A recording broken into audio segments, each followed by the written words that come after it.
உன் வந்திய சுற்றிலும் செழித்திருப்பார் என்று தேவன் கொடுத்த வாக்குப்படி எல்லாரும் ஜெபம் பண்ணுங்க. இந்த குடும்பத்தை வாழ்த்துங்க. இனி இந்த குடும்பத்தை யாருமே துக்கம் கொண்டாடாதீங்க, துக்கம் சொல்லாதீங்க, எல்லாம் வாழ்த்தி ஜெபம் பண்ணுங்க. இந்த குடும்பம் செழிப்பை காணணும். சகோதரருக்கு ஒரு தகுதி இருக்கணும், ஒரு பலன் இருக்கணும், பிள்ளைகளை நடத்தக்கூடிய ஒரு ஞானம் இருக்கணும், பிள்ளைகளை ஆசீர்வாதம், பிள்ளைக்கு நல்ல வேலைகள் இருக்கணும், நல்ல எதிர்காலம் இருக்கணும். மூத்த பிள்ளைக்கு சீக்கிரம் ஒரு நல்ல துணை ஆண்டவர் கொடுத்து இந்த வீடு அந்த காலியான இடத்தை ஆண்டவர் நிரப்பணும்.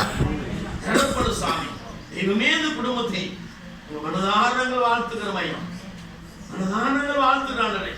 அன்பாக வந்து சொந்தங்களுக்காக ஜெபிக்கிறோம் சாமி, அழிவு பிள்ளைகளுக்காக முதியோர்களுக்காக ஜெபிக்கிறோம். எல்லாருக்கும் இந்த வார்த்தை ஒரு ஆறுதல் கொடுக்கட்டும், ஒரு தைரியம் கொடுக்கட்டும். நான் உலகத்தார் அல்ல, உலகத்தார் அல்ல, தேவனுடைய வீட்டார், தேவனுடைய வீட்டார், தேவனுடைய பிள்ளைகள், தேவனுடைய சுதந்திரவாணி, தேவனுடைய நட்சத்திரம்.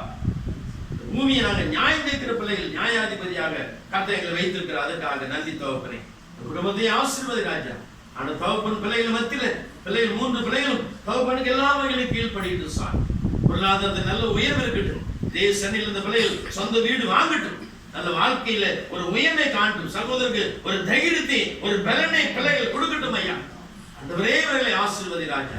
அந்த ஒவ்வொரு குடும்பம் ஆண்டவரே எப்படி பத்திரமாக வந்தாங்களோ அதே மாதிரி பத்திரமாக தன் ஊருக்கு போய் சேரும் வரை ஒவ்வொருவரையும் நீங்க பாதுகாத்துக் கொள்ளும். நீங்க நடந்து சாமி தெய்வம், நீங்க அப்படியே செய்வதுக்கு நன்றி.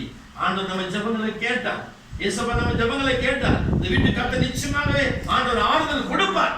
இந்த வீடு முழுவதும் இயேசுவின் கல்வாரி ரத்தத்தை தெளித்து நாங்கள் ஜெபிக்கிறோம் சாமி. தேவ சமாதானம் அந்த வீட்டுக்குள்ள இருக்கட்டும். இன்னி ஒரு முணுமுணுப்பு இருக்கக்கூடாது, பயம் இருக்கக்கூடாது, குழப்பம் இருக்கக்கூடாது, போராட்டம் இருக்கக்கூடாது.